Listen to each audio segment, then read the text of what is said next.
Teaching Standard English, Whose Standards by Linda M. Christensen. JAR Group members Natalia Castro and Natalie Murray. Guiding questions.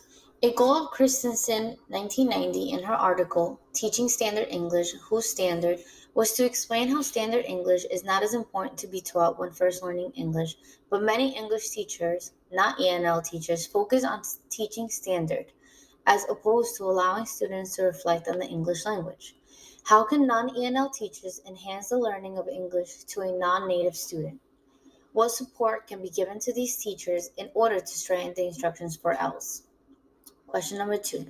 Discuss two primary challenges teachers face in different educational contexts, such as the motivation, the differentiation of learning and teaching grammar, writing, and speaking. How can the English language learning process be enhanced to ensure that learners do not lose their social and cultural identity? What are the effects of the learning environment on the motivational level among English language learners?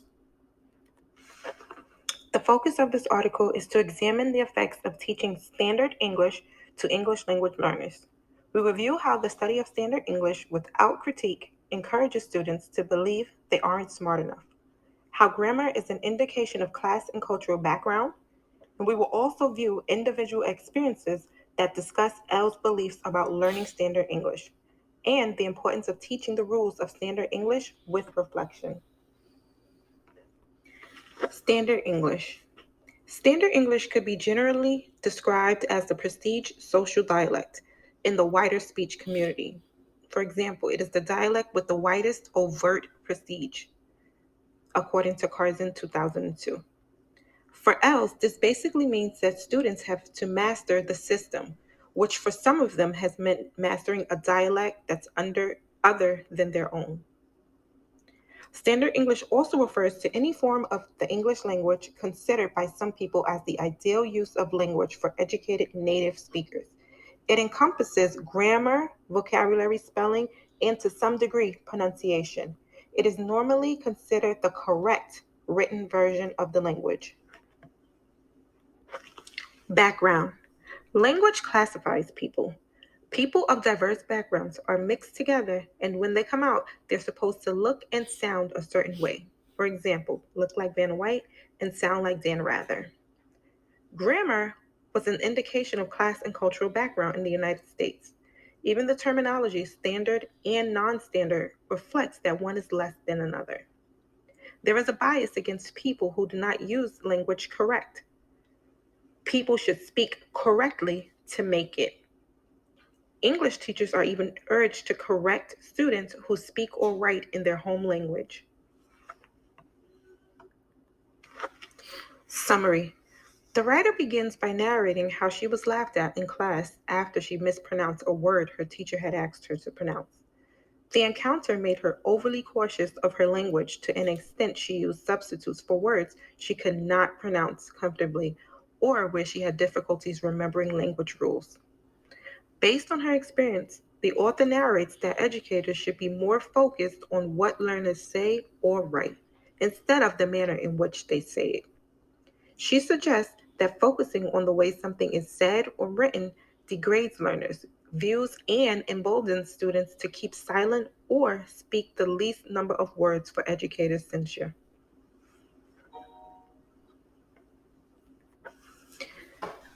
Effects on students. Pausing to think about proper pronunciation or a substitute word stops the momentum of thinking. In this case, content is not being pursued and students are no longer trying to persuade, entertain, or clarify. Students feel alienated in school. They feel like knowledge is foreign and only about other people. Students believe their words and their family's words are wrong. They feel inferior when they speak. Competent writers are uncomfortable to write in order to avoid error, and students blame themselves for failing, and they believe they aren't smart enough or didn't work hard enough. Connection to research. Teaching the Politics of Standard English by Anne Curzon, 2002. The focus of this article is what it means to teach students about the politics of standard English rather than teaching standard English per se. Many speakers believed in the superiority of social and linguistic of standard dialects and the inferiority, which is social and linguistics, of non standard dialects. As a result, many of their beliefs about the value of standard varieties may be even more entrenched. It is possible to teach standard English while at the same time creating a meta awareness of that educational process. This article discusses that students should be empowered to examine the system and its language hierarchies critically so that they can challenge that view if they should choose to, with full control of the language variety of power. Connect, connection to research. To teach standard English or world Englishes, a balanced approach to instruction by Thomas S.C. Farrell and Sonia Martin. The focus of this article is to explain and have teachers inform the practices as they create a balanced approach to instruction that suits the particular context and students' needs. Standard English 1, according to MacArthur, the easiest way to recognize in print because written conventions are similar worldwide. It is usually used by news presenters, and its usage relates to the speaker's social class and education. World English is the norm that includes all varieties of the language. The key to the following a balanced approach is to culturally sensitive to the diversity of contexts in which English is taught and used. The article breaks down the differences between Standard English and Word English. Standard English is only one norm of the English language. There are so many different types of English around the world that there is no such thing as a standard English. This article focuses on the instruction of English and encouraging teachers to allow their students to maintain and explain their culture differences will decrease misunderstanding because it will foster greater tolerance for the uniqueness of human cultures. Although teachers are not given the okay to teach any English, they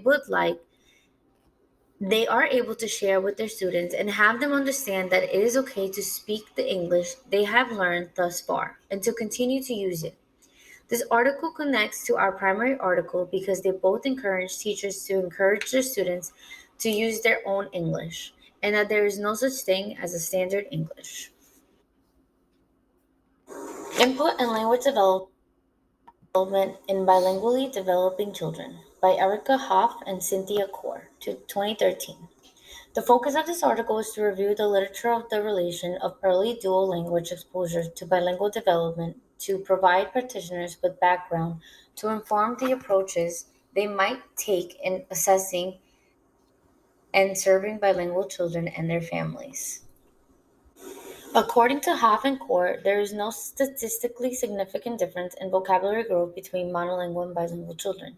Children who hear and acquire two languages build linguistic knowledge at a rate comparable to or greater than is observed in children who hear and acquire only one language. We found that this article went into deeper detail about the importance of time, exposure, and effects of family composition that go into learning a second language. How children in early childhood are taught an English that is not necessarily standard. However, there are no significant differences in the vocabulary and grammar growth of their native language and English language. Conclusions. There is no definition of standard English. Teachers should encourage the students to use the English they are learning and to make the mistakes they are making. All teachers, non ENL teachers included, should be more aware of the native language of the student and how it can be used in the classroom. Teachers should strive to affirm the importance and uniqueness of learners' lives and languages. Students should be taught English without humiliating them. They should also be properly equipped and probe an education system that undervalues their life and knowledge. Recommendations. If we want to inform the way American English speakers think about dialects, one of the most obvious answers is that we need to educate current and future educators. Teachers can implement a balanced approach that incorporates the teaching and learning context as well as the learner's values. Teaching the grammatical rules to students as well as teaching them where they come from and why they are used in English is important. Teach students to keep their voices sacred and to overlook educators who make them feel what they have said is flawed, depraved, or ill-advised. We found these two videos. In the first video, Standard English, we see the different countries that use English as their primary language. We also hear people from all of these different parts of the world that say the same exact sentence but in their own accent. The sentence sounds different when said in the English from the different countries. The video encourages us to embrace the different Englishes and our own English. The second video, Learning English, shows different approaches of teaching English in a classroom are being reviewed, and explained. The approaches used in this video encourage English learners to use their native language in the classroom, encourages them to be more confident of the English that they have knowledge of, and to not feel as if they are not as smart as native English speakers. What is standard English?